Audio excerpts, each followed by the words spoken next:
Ciao, sono Simone Elia della Funks V, un'azienda artigianale orafa che produce gioielli. Artigianalmente produciamo sia gioielli tradizionali sia gioielli moderni. Abbiamo uno staff molto competente, ho il vanto di avere uno staff tra l'altro molto giovane ed è una grande soddisfazione per noi come azienda puntare sui giovani siciliani. Amiamo appunto attraverso il nostro lavoro far fiorire anche il nostro territorio.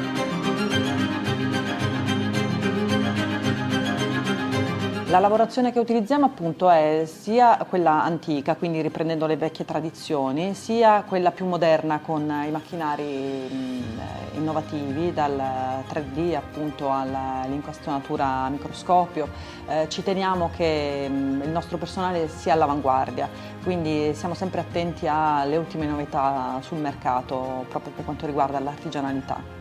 Perché tecnologia e artigianalità ormai devono camminare insieme, quindi è importantissimo che una non si discosti troppo dall'altra. Internamente facciamo tutto il processo produttivo, quindi vuol dire che partiamo appunto dall'idea, il disegno, lo sviluppo del modello, che a seconda di qual è il lavoro da sviluppare viene realizzato o a mano o appunto, come dicevo prima, con i macchinari 3D.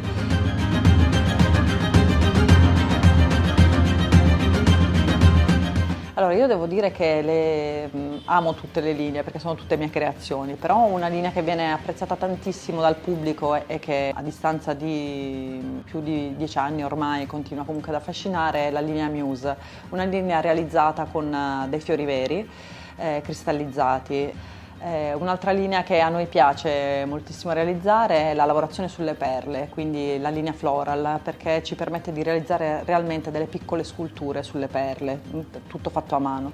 Quello che realmente vorremmo per il futuro è poter lasciare un'azienda fiorente e capace di stare sul mercato, competitiva per i nostri 3 figli.